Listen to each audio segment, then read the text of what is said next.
بسم اللہ الرحمن الرحیم وعلم ان المرفوع المتصل خاصة يكون مستترا في الماضي للغائب والغائبات كضرب أي هو وضربت أي هي۔ اس مبنی میں کا ذکر ہم پڑھ رہے ہیں، اس میں ہم پڑھ رہے ہیں مضمرات 5 قسم کے ہیں: مرفوع متصل، مرفوع منفصل، منصوب متصل، منصوب منفصل اور مجرور متصل، اور ہر ایک میں 14 ضمیر۔ تو یہ تقریباً ہو گئے، یہ 70 ہو گئے۔ اور جبکہ مصنف رحمۃ اللہ علیہ نے فرمایا فذالک 60 ضمیرا، یہ 60 ضمیر ہیں۔ جبکہ 5 قسم میں سے ہم جو ہر ایک کو 14 سے ضرب کرتے ہیں تو یہ 70 ہوتے ہیں، جبکہ مصنف رحمۃ اللہ نے بولا یہ 60 ہیں۔ یہ کیسے ہوا؟ کیا مصنف رحمۃ اللہ علیہ سے کوئی غلطی ہو گئی ہے یا کتابت کی غلطی ہے؟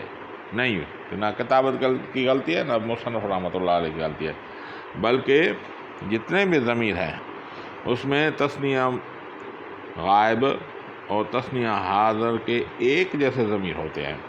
ٹھیک ہے، جیسے ضربت ضربنا، ضربت ضربتما ضربتم، ضربتی ضربتما ضربتن، ابھی اس میں 2 دفعہ تما آتا ہے۔ ٹھیک ہے، تو یہ ایک ہی قائم ہو گئے۔ ایسے ضرب ضربا ضربو، ضربت ضربتا ضربنا۔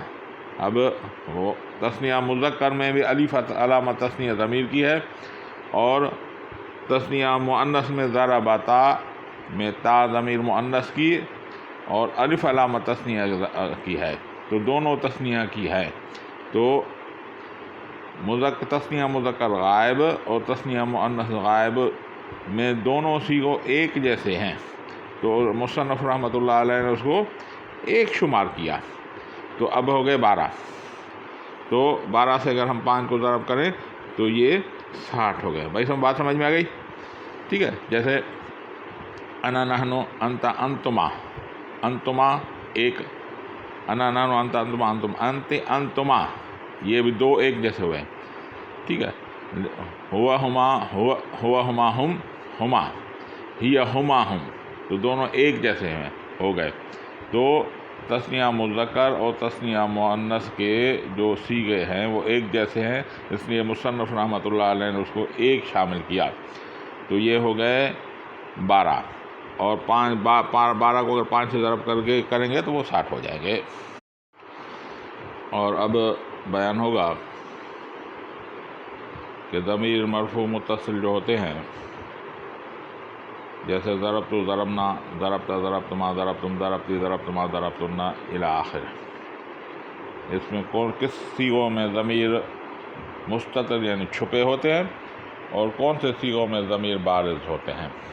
ٹھیک ہے، ضمیر مستتر کا مطلب یہ ہے کہ اس میں ضمیر نکالنا پڑے گا، اور بارز یہ ہے کہ اسے نکالنا نہیں پڑے گا بلکہ وہیں اس صیغے میں موجود ہوگا۔ جیسے ضرب میں ہوا ضمیر فاعل، اس میں کوئی بھی ضمیر وہاں پہ موجود نہیں ہے، اور ضربا میں الف علامت ضمیر و تثنیہ کی ہے، یہ الف جو ہے یہ ضمیر ہے، اس میں ہما ضمیر نہیں نکالنا پڑے گا۔